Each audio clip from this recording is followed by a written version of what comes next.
Hello, ladies and gentlemen. Welcome to New Hope in the Lord. Reverend Joe and Sarah Miles are not with us today. I'm going to be your host today. I'm Bob Licata.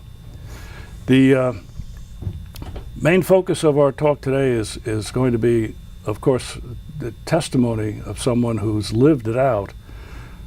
And we are hoping to encourage you to live it out. And what I'm talking about is living it out, the blessings and the care and the love that God has for you.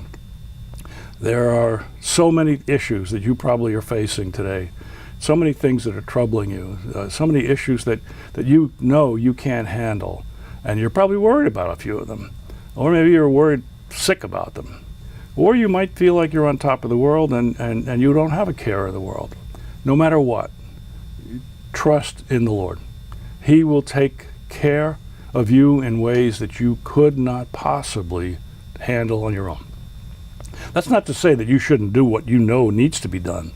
Pay your bills, wash your hair, do the things that are necessary. But in reality, that's not addressing your issues.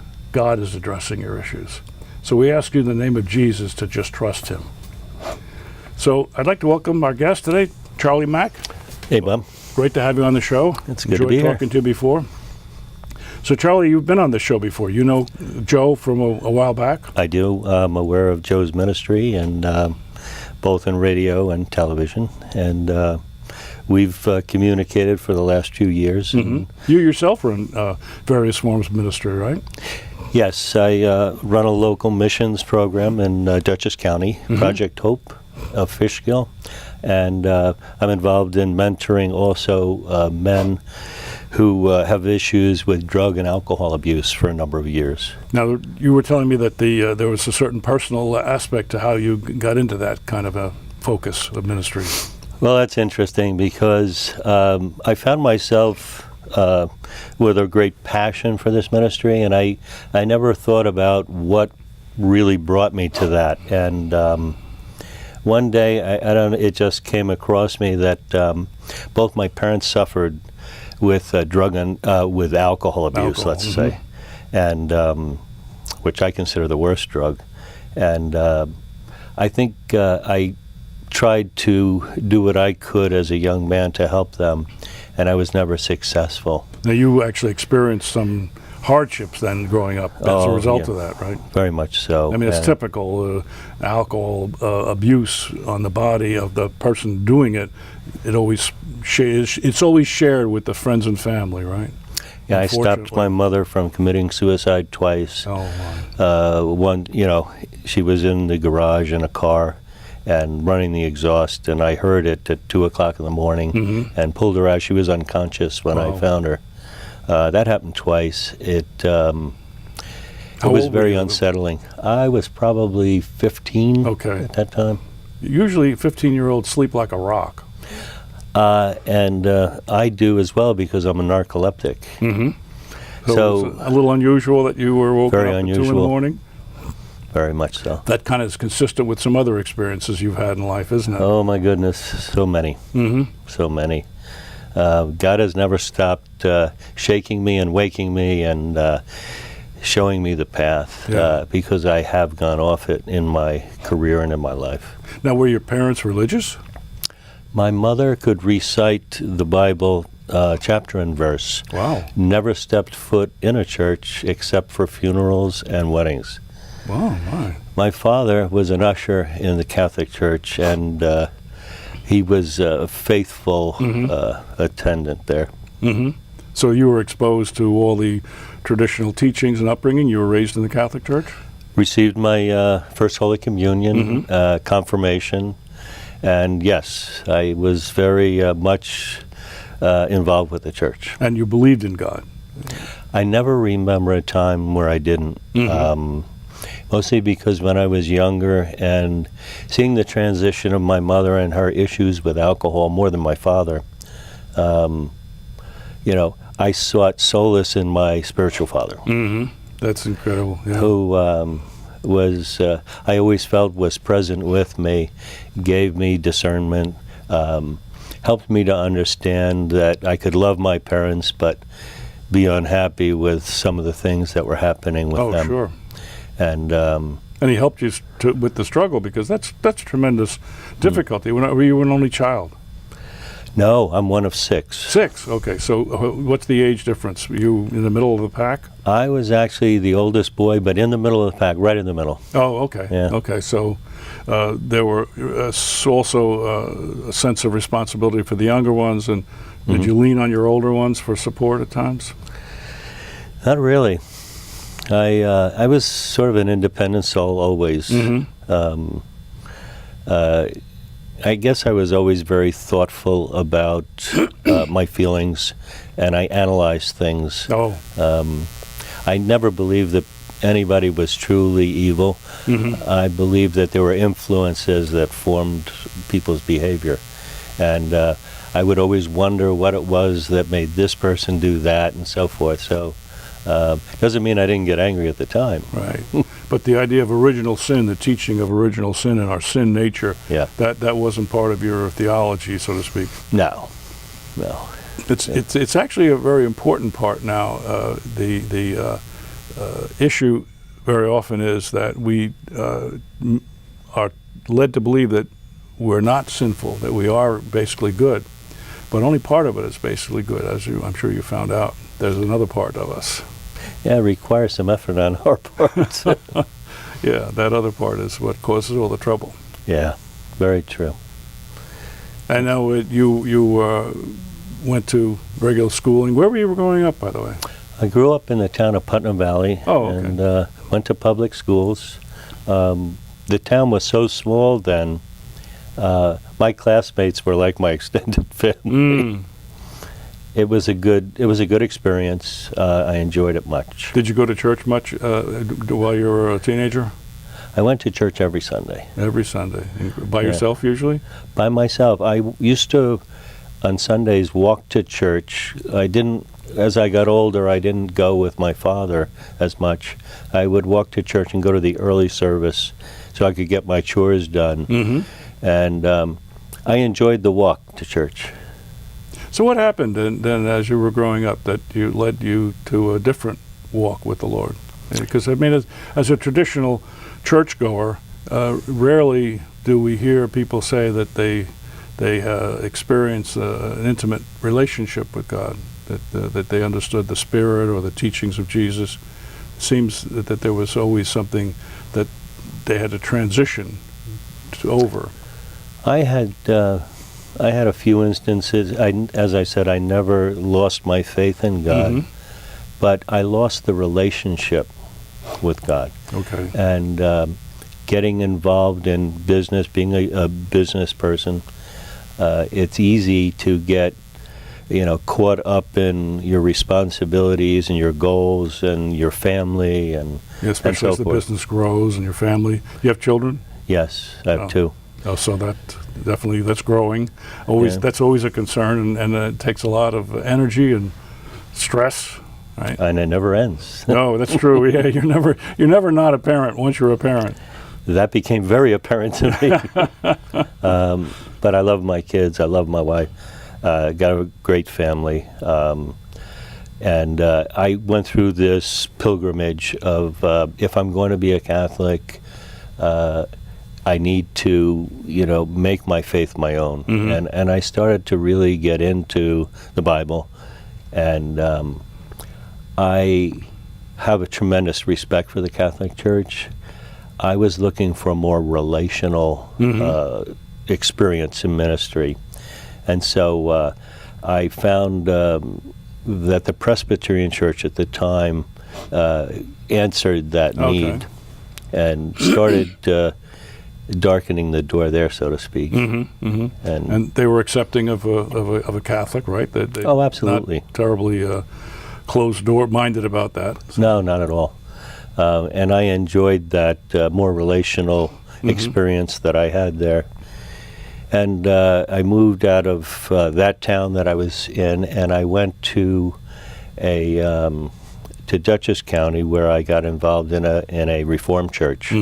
Not so much for the polity of the church as much for the folks I met in the congregation, which were very warm, engaging people. Now, at this point, did you have any comprehension of John 3:16 and some of the other teachings of being born again? Yes, and that's a question that's always plagued me. When I hear born again, I have to tell you that my experience is more one of God not giving up on me. I never lost my belief in God, but I realized that really God really wants to be in a relationship with us. Absolutely. And on a continual basis, as we do with our children. Right. And he made us in his likeness. So why wouldn't that be the case? And I had lost that relationship with God because I thought I was invincible and I could fix all my own problems. Well, naturally, yeah. You're a man, number one. Number two, you probably were being much more successful in business, right? You were a father. I was very successful in a number of ways, and I felt there was nothing on this that this earth could serve up that I couldn't handle. Right. But boy, was I wrong. Oh, well. Yeah, the world always has surprises for us, doesn't it? I went through some spiritual storms, but the thing is, I did good things, but they weren't for the right reasons. And God had always tried to reach out, and I look back in retrospect and realized that God was tapping me on the shoulder. Hey, I'm still here. Yeah. Now, you were getting involved in certain missions work at that time, right? Was involved in missions work and thought I was serving the Lord, but I was serving me. You were just trying to make yourself feel good, you mean? Like, oh, I'm such a good guy? I wanted people to like me. I wanted to make myself feel good. I did some good things, but they weren't God's things. The motivation was wrong, is what you're saying. Yeah. So as you get older, hopefully you develop some spiritual maturity. Yeah. But not everybody does. I got some hard lessons, and I saw things very differently because I started to really analyze myself and my relationship with God. Now, did you come to a point where you cried out to Jesus for the strength? I did. That experience was actually driving my truck.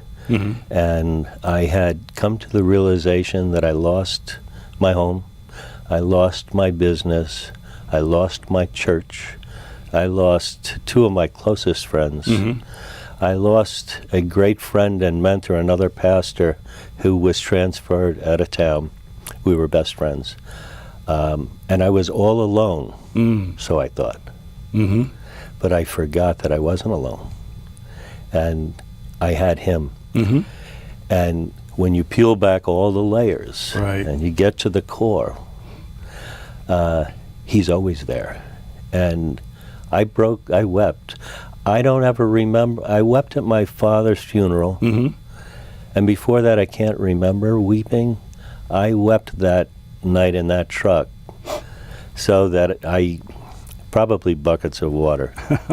And it wasn't weeping over the recognition of the losses that I had. It was weeping over the realization that God never gave up on me. It was like a relief. Yeah. That I had something. I had something stronger than all the things that I lost. And what a contrast. Oh. To lose so much and to get a sense that you actually all along had so much more. Really. Not appreciating that gift, that relationship. Right.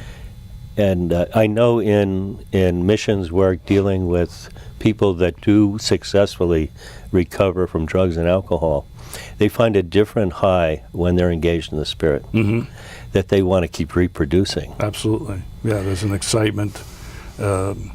It's just beyond all comprehension. Joy inexpressible. Yeah. Unexplainable. And the ones that truly achieve that are good forever. And they want to share that. And they themselves become some of the best counselors for rehabilitation. So this night in the truck transformed you somewhat, tremendously, right? It did.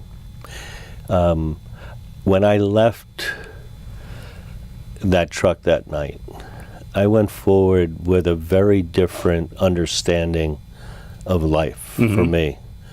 That all the things that I subjected myself to that caused me pain, that caused me loss, was God telling me that He's still there.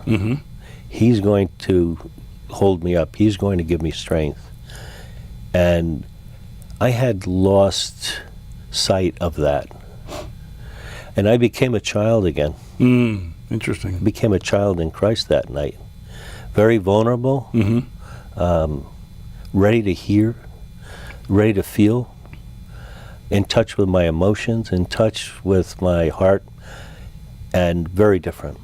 And I guess your self-reliance was a different attitude towards that now. Now you were thinking of relying on God for all the issues you were facing in life. All of the issues, and the glory be to God, not to me. Right. Anything I have is a gift, and I've had many gifts. Going through all those losses has given me things that I never really appreciated. They were always there, but I didn't see them. Yeah. I didn't see them. And I do appreciate, you can't compare my feeling about life now than how I felt about it when I had all the material things and the success and so forth. Very different. Paul said, I counted all loss except for the surpassing greatness of knowing Christ Jesus, my Lord. So even though he said sometimes he was rich and he had an abundance, and other times he was shipwrecked and almost killed, beaten, left for dead. And that's sort of the experience a lot of people we see, especially you've been to some places where extreme poverty is the rule of the day, right? Yes. Yeah, really. And the thing that's interesting about that is those are people that aren't distracted by success and material acquisition of property and money and so forth. And they have a sense of God. They have a sense of family. They appreciate the simple gifts that God's given them to sustain them. And we can all learn a lesson from those people. Yeah, I guess it's some people call it a joyous life. One of the writers I'm most familiar with about that topic, Merlin Carruthers, wrote Prison to Praise, and he learned in the Army about being joyful, being filled with praise. And it comes to my mind when you talk about that. The children are joyful. A lot of times missionaries, Joyce Meyer has very often had pictures where the children are running after her and they're in rags, shoeless, hungry, thirsty, diseases even, and yet they're smiling and they're happy. They're kicking around make-believe balls and things that they've fabricated out of trash in some cases. But it's that joy of just being alive that it's inescapable. That's very true. I found for myself that happiness is fleeting. It's very temporary. Joy is more a state of being that comes from within when you're in relationship with God. Right. And I embrace that joy in my life. And any hurdles or obstacles or adversity I have to deal with, I give as an offering to Christ for what He endured for our salvation.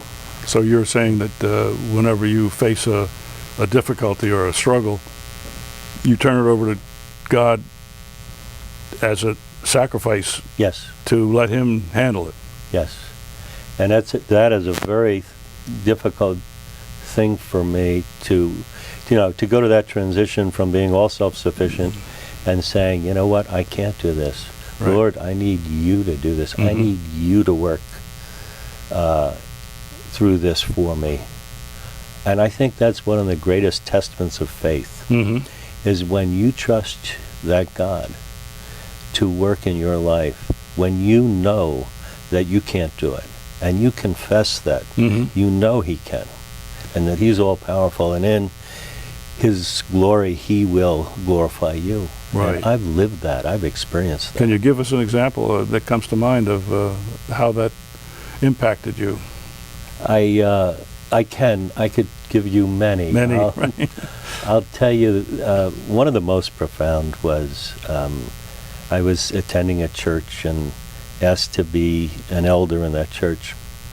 And someone who was not a member brought a number of claims about my character to the pastor and then on to consistory.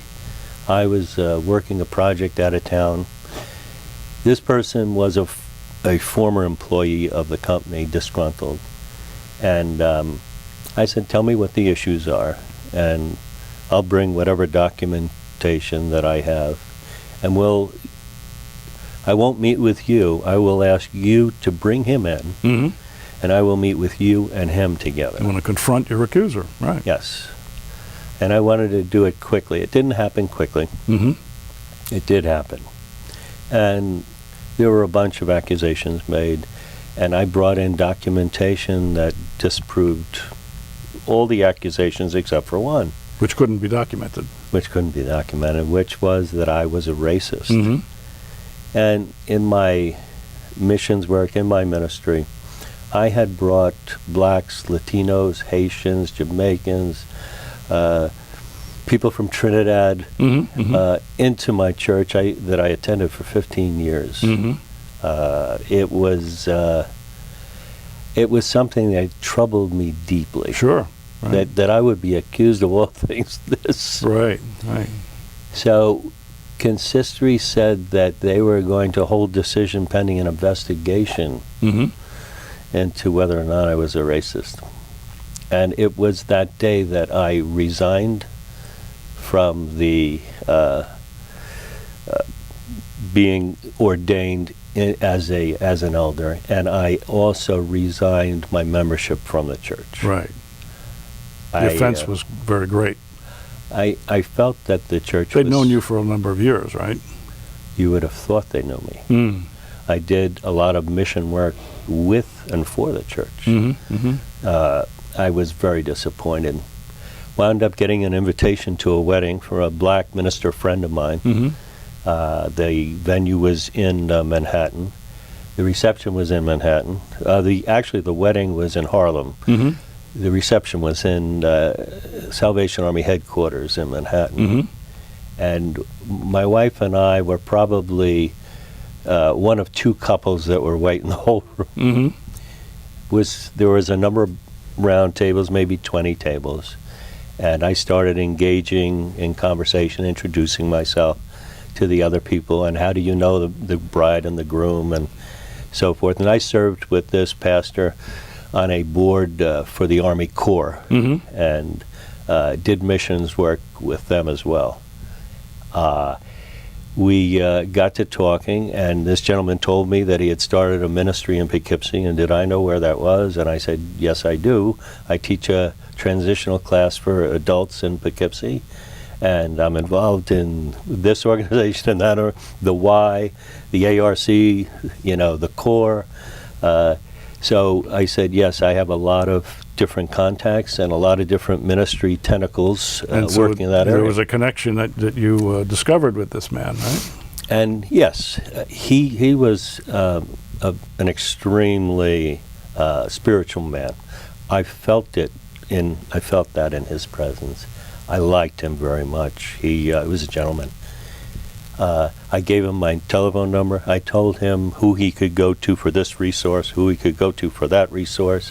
And I said, please, if you ever need anything, please don't hesitate to call.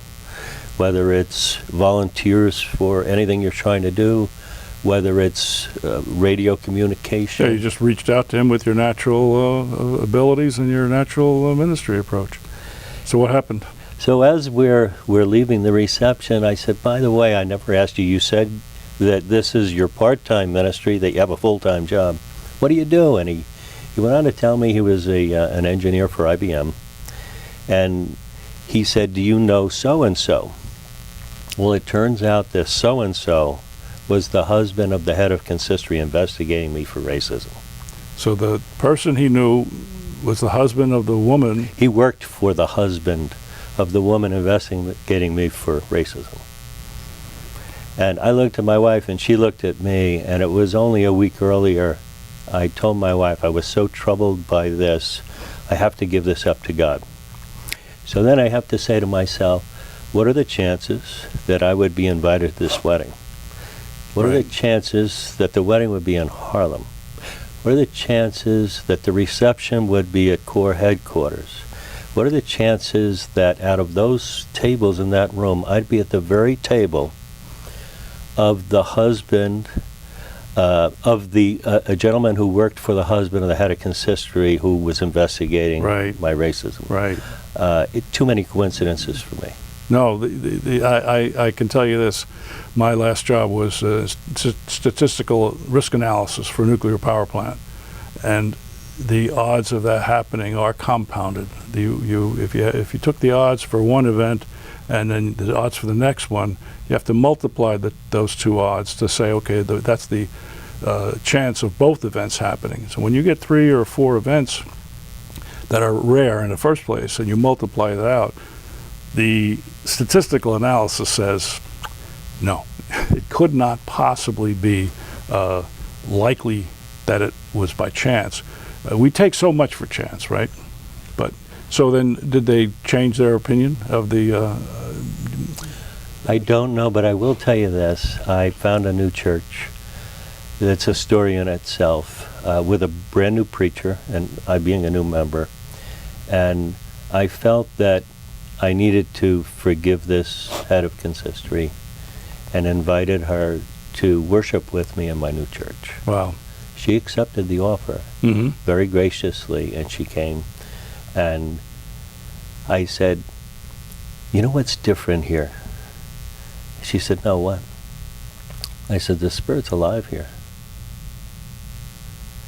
One of my feelings about the church I had left was that there was deep spiritual trouble. I think that was supported by foundational members who had gotten older and moved on, and retired and so forth. And there wasn't enough spiritual strength to support it. That's a major issue. Charlie, it's really great. I'm so glad we were able to to talk to you again. I know you've been on Joe's show before, but the wonderful thing is that now we're going to have this interview, this meeting available on the YouTube channel, and it'll be able to reach many, many, many, many more people. And I'm sure that when Joe sees it, he's going to again ask you to be on the show in a few months, because there's a whole nother aspect, the whole nother side to our discussion that people have to hear. Ladies and gentlemen, I know that we've been only here with you briefly, and the time is short, but for you the time is endless. And I ask and pray in Jesus' name that you would take the time, briefly but sincerely, open yourself up to a relationship with God through Jesus Christ. Ask Him to come into your life. Submit to His authority, because it is the ultimate authority. Thank you for watching today.